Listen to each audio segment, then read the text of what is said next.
3 கோடி 5 கோடி கேட்டுக்காப்பா. தமனா 3.5 கோடியா 4 கோடி 5 கோடி கேட்கலாம். நயன்தாரா 5 கோடி கேட்குறோம் ஒரு பாட்டுக்கு. அவங்க சொல்ற மாதிரி டான்ஸ் ஆடுறது. அது மாதிரி மக்களை ஏமாத்துறதுக்கு ஒரு 10 டான்ஸை நாங்கள் அவங்க 525 வாக்குறுதியில் 10 டான்ஸு இந்த உடான்ஸ் விட்டுருக்காங்க இல்லையா, அந்த உடான்ஸுகளை நாங்கள் இப்போ சொல்கிறோம். ஏன்னா இந்த உடான்ஸுகளை சொல்கிறேன் கேளுங்க. நீட்டு தேர்வு விலக்கு, மாணவர்கள் ஓட்டை வாங்குறதுக்காக இதுவரைக்கும் விலக்கே அளிக்கலை. மாணவருடைய கல்வி கடன் ரத்தே பண்ணலை. இதெல்லாம் வீட்டில் இருக்க தாய் தந்தையருடைய ஓட்டு. பெட்ரோல் டீசல் விலை குறைப்பு, 5 ரூபா பெட்ரோலுக்கு 5 ரூபா, டீசலுக்கு 4 ரூபா குறைப்பு. இதுவும் ஏமாற்று. கேஸ் மானியம் 100, வீட்டு பெண்களுடைய ஓட்டை வாங்குறதுக்காக இந்த மாதிரி செஞ்சுருக்காங்க. சொத்து வயிறு உயர்த்தப்பட மாட்டாதுன்ட்டாங்க. ஆனால் இப்போ வருஷம் உயர்த்திக்கிட்டு இருக்காங்க. நாய்களுக்கும் பூனைகளுக்கும் கூட வரி போட்டாங்க. இவங்க போடாத வரை சாலை வரி தான், சாலை வரி தான் போடலை. இதுவும் போடலை. மின் கட்டணத்தை மாதந்தோறும் எடுப்போம்னாங்க, எடுக்கலை.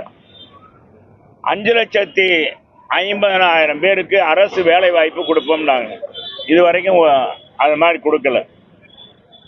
35 வயசுக்கு மேற்பட்ட திருமணமாகாத பெண்களுக்கு அரசு வேலை வாய்ப்பு கொடுக்கப்படும். இன்னைக்கு எத்தனையோ லட்சம் பெண்கள் வேலை இல்லாமல் இருக்கிறாங்க. இருக்கிற அரசு பணியில் இருக்கிற ஒப்பந்த பணியாளருக்கு நிரந்தர பணி இல்லை, அரசு ஊழியராக்கன்றவங்களும் கிடையாது.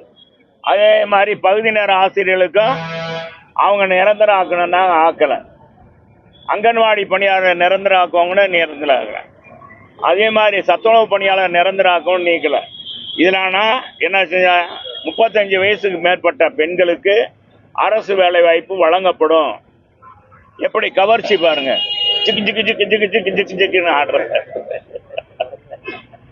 சிக்கு சிக்கு சிக்கு சிக்கு நடி ஆட விட்டா மக்கள் குசியா விசில் அடிக்கிறாங்க இல்லையா, அது மாதிரி எப்படி ஓட்டை வாங்குறாங்க பாருங்க. படிப்படியாக மதுவிலக்கு அமல்படுத்தப்படும். இப்ப பார்த்தா எப்பவும் இல்லாத அளவுக்கு, எந்த ஆட்சி இல்லாத அளவுக்கு இன்னைக்கு வந்தா போதை நடமாட்டம் அதிகமாகி போச்சு. அதாவது 10 ரூபா பாட்டிலுக்கு வாங்கலான்னு புது புது கான்செப்டை கொண்டாந்துட்டாங்க. ஆனா அந்த ஊழல் பண்றதுலயும் ஒரு திறமை வேணுங்க. என்ன சொல்றீங்க? திறமை. அந்த திறமை திமுக கை வந்த கலை. எப்படி சர்க்காரியாக்கம் விஞ்ஞானபூர்வமான ஊழல்னு சொல்லி மேல ஹெலிகாப்டர்ல இருந்து பூச்சி பேர மருந்து, பூச்சிகளுக்கு மருந்து அடிக்கிறோன்னு சொல்லி அதுல ஊழல் பண்ணிட்டாங்கன்னு சொல்லி, இது யார் போய் கண்டுபிடிக்கிறது? எவ்வளவு பூச்சி மருந்து அடிச்சா இது? அப்புறம் கடல்லையே கடலை ஆழப்படுத்துறது, சேது சமுத்திர திட்டம், கடலை ஆழப்படுத்துறதுக்கு. அது மாதிரி 2G அலை கட்டுற காத்துலயே கொள்ளையடிக்கலாம் கொண்டு வந்த கான்செப்டை கொண்டாந்து 1,76,000 கோடி கொள்ளையடித்தது திமுக. எப்படி பாருங்க, எப்படி அது மாதிரிதான் இது. படிப்படியா மதுவிலக்கு குறைக்கப்படும் அப்படின்ட்டு, மதுவிலக்கு உண்டாக்கப்படும், அமல்படுத்தப்படும் சொல்லிட்டு பாட்டிலுக்கு 10 ரூபா. மாணவர்களுக்கு இணைய வசதி மற்றும் 10 GB கோட்டாவுடன் கூடிய லேப்டாப் கொடுப்போன்றாங்க. டேப் செட்டு கொடுப்பேன், டேப் செட்டு கொடுக்குறேன்றாங்க. இது ஒரு 10 கேட்க போறோம். இதை கொடுத்துருக்காங்க தலைவர், அதைத்தான் கொண்டு போய் கொடுக்க போறோம். இதுல இப்போதைக்கு பரிச்சாத்தமா 3 பேர்ல ஒரே ஒரு பொண்ணு வந்தா 1 மார்க் போட்டிருக்கு. மற்ற 3 பேருமே 10க்கு 0 தான். வேற என்ன சொல்லுங்க? எங்க பொதுச் செயலாளர் பிரச்சாரத்தை 9ஆம் தேதி அரசு அறிவித்தது. இப்ப மாண்புமிகு நீதி அரசர் சொன்ன மாதிரி அது மாற்றி அமைக்க போறாங்க. 10 கொடுத்துருக்கீங்க சார்.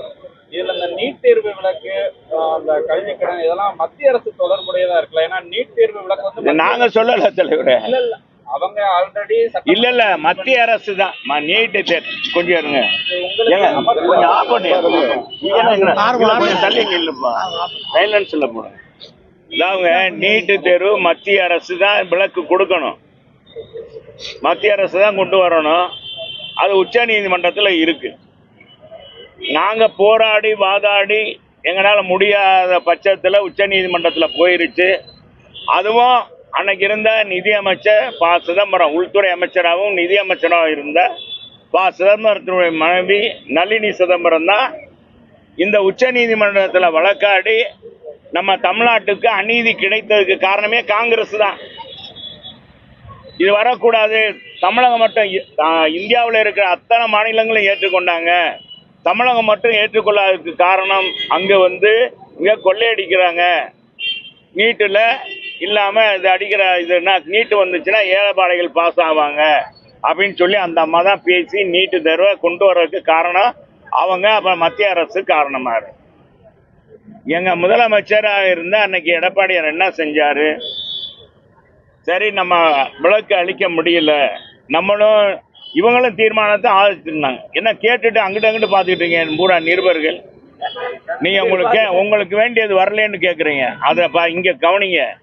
அதாவது நீட்டு தேர்வு வர முடியாத சூழ்நிலை என்ன அது இருக்குன்னு தெரிஞ்சுக்கிட்டு 2 தடவை நாங்களும் சட்டமன்றத்தில் இது பண்ணி அனுப்பிச்சி விட்டோம், தீர்மானம் நிறைவேற்றி.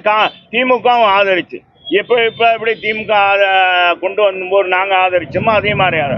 ஆனால் மேலே ஒன்றும் நடக்கலை. அதனால தான் 7.5% இடஒதுக்கீடு கொண்டு வந்தோம். இது கொண்டு வந்து அரசு ஊழியர், அரசு பள்ளியில் படிக்கிற, மாநகராட்சி பள்ளியில், உள்ளாட்சித்துறையில் படிக்கிற அந்த பள்ளியில் படிக்கிற மாணவிகளுக்கெல்லாம் 7.5% இடஒதுக்கீடு கொண்டு வந்து 5 பைசா செலவு இல்லாமல் டாக்டர் பட்டம் பெறலாம் அப்படின்ற வாய்ப்பை உருவாக்கி கொடுத்தது எடப்பாடியார். யாரும் யோசனை சொல்லலை, யாரும் யோசனை சொல்லல, இது பண்ணல. மத்திய அரசு அன்னைக்கு ஆளுநர் ஒப்புதல் கொடுக்க மறுத்துட்டாரு. இருந்தாலும் துணிஞ்சு நிறைவேற்றினவர் எடப்பாடியார். அதை புரிஞ்சுக்கோங்க. அதனால நேற்று கூட பார்த்தீங்கன்னா தருமபுரியில் ஒரே குடும்பத்தில் 3 பிள்ளைய பாஸுங்க. 7.5% 3 பிள்ளைய பாஸ்.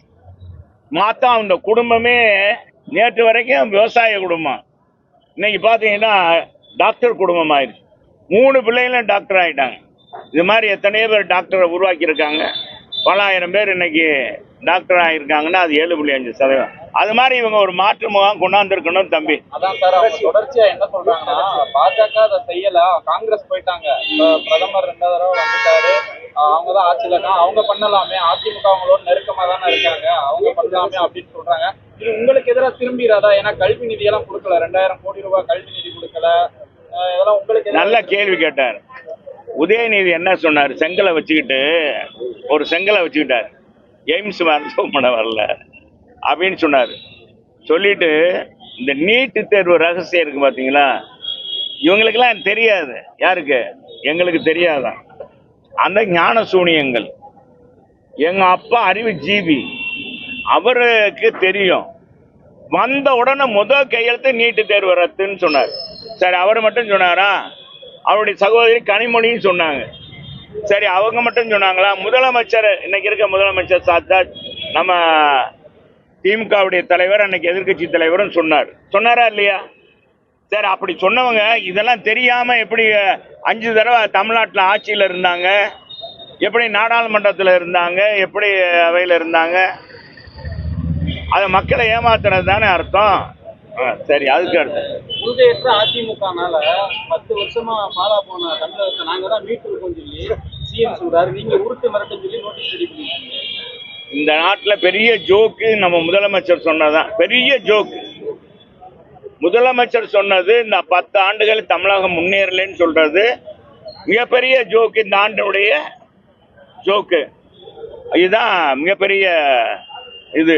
இது வரைக்கும் யாருமே இந்த மாதிரி ஒரு இன்னைக்கு தமிழ்நாடு பொருளாதாரத்திலும் சரி, கல்வித்துறையிலும் சரி, மருத்துவக் கல்லூரியிலும் சரி மிகப்பெரிய மறுமலர்ச்சி கண்டது அதிமுக ஆட்சியில். 10 வருஷம் ஆட்சியில் விலையேற்றமே கிடையாது, வரியே போடலை, மின் கட்டணமே ஏற்றலை. அவ்வளவு தூரம் சிறப்பான ஆட்சி கொடுத்தோம். எங்கேயும் போதைப் பொருள் நடமாட்டம் இல்லை.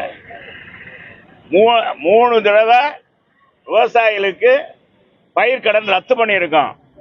வறட்சி மானியம் கொடுத்தோம், வறட்சி நிவாரணம் கொடுத்துருக்கோம். எல்லாமே செஞ்சிருக்கு இந்த ஆட்சியில். அதே மாதிரி தாலிக்கு தங்கம் 4 கிராம் இருந்து 1 பவுனா கொடுத்துரும்.